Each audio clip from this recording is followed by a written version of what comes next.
As you know, Laura is in the studio with us now. Congratulations, 2 gold medals. Thanks. After a night of broken sleep. How on earth did you manage that? To be honest, I'm just used to it now. Like, I mean, I guess it's the same as you guys. You know, you have to get up early, don't you? And eventually you get used to it. It is hard, but yeah, I don't know. I don't really. It's every night. So honestly, I just get used to it. So you get grumpy when Albie gets you up? No, because it's for because I'm awake, yeah, because he wakes me up, and the only way that I can stop him is, you know, like I co-sleep with him, so like shushing him back to sleep. But it's for say like 5 minutes, and then I just drop back off anyways. Right. So as much as it seems really bad, you know, like 5 times, it is only for say 5 minutes at a time. So it's not really bad. Do you know, in my head, and I know this is going to sound rather silly, I imagine your house to be a bit like The Incredibles. Where it's Albie, isn't it? Is Albie incredibly... Is he walking? Is he incredibly fast? Yeah. Is he zooming I mean, around? he can run it now. Yeah, he can. But he doesn't talk. Like, so he's very physical, but he hasn't got the speaking side yet. Has he got a little trike thing? He does, yeah. He's got the one that, you know, hasn't got any pedals on. Although he doesn't like it at the minute. Yeah. OK, give it time. Yeah. He's got a while to go, Like The hasn't he? Incredibles, the baby's powers came out sooner or later. When you're cycling, though, like at the weekend, you're away from him, are you? Are you with him? He goes with you for some of it? So he's there for the whole championships, but obviously he doesn't go in the velodrome, so he hasn't actually been to a cycling event yet as such. But he is there, yeah. So we take him everywhere. So I think some lady on the aeroplane the other day asked how many flights he had, and I think he'd had 12 at the time, and he's not won yet. Does Jason take him, your partner? Yeah, Does he take him into training or anything?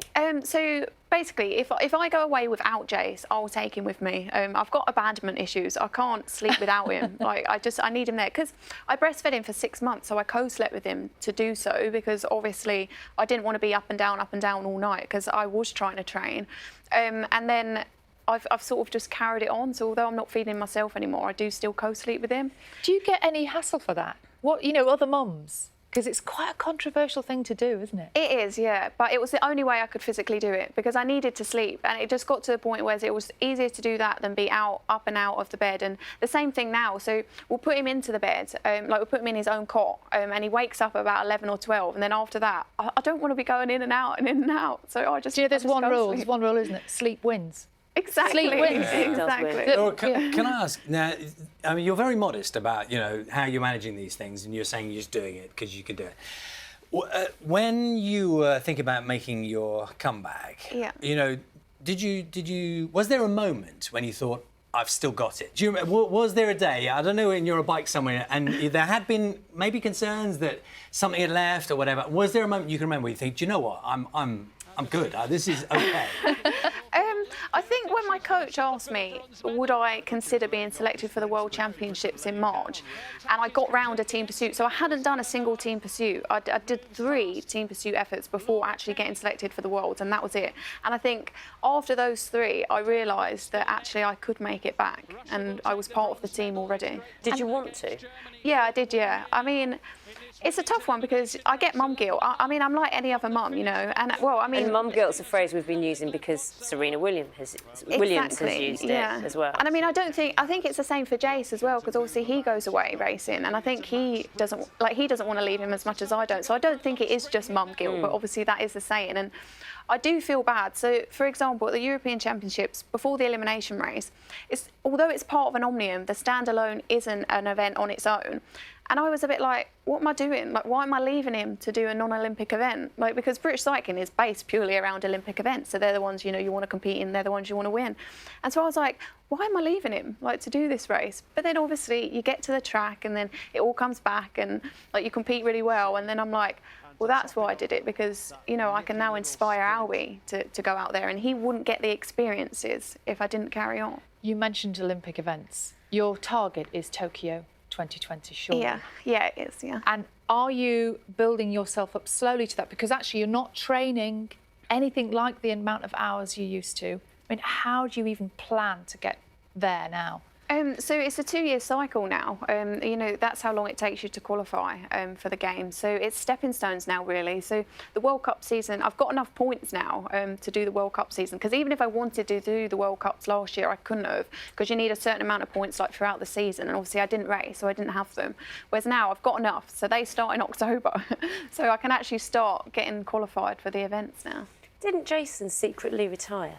Yeah, I mean, it wasn't even secret, really. Like, he told, like, everyone at British Cycling knew that was it. So for a year, yeah. And then he changed his mind. Yeah. So, but you didn't have that in your thoughts. How did No. that play out in the house? Because you're chasing him now for gold. So he's got 6, you've got 4. He didn't do so well, obviously, this championship so far. So how is that playing out in the household? Well, to be honest, In I the think Incredibles Albie, household. Oh, thanks. I think Albie actually helped Jace, you know, get the motivation back. And obviously, I never thought that I wanted to stop. And we made the house so that we've got a gym there, and so we didn't have to leave him as much.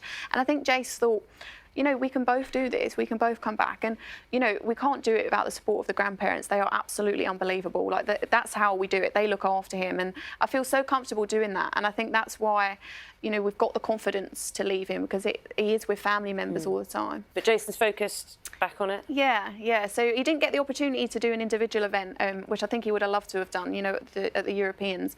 And the team event, obviously, they had that second round hiccup, which was slightly annoying for him, because, like, his form was there, and, you know, he would have competed really well had he been given the chance, I think. Can I just ask, Laura, we often hear that right at the top end of sport, which is what you are, at the elite end, you have to be incredibly ruthless. Yeah. And you have to have this, you know, everyone says, you seem like the kind of the night, you know, one of these really lovely people. You know, have you got to kind of switch? Is there, do people who are on the track with you see, does the whole thing change? Is there a different kind of person that comes out when you're on the track? Yeah, I mean, I think there has to be.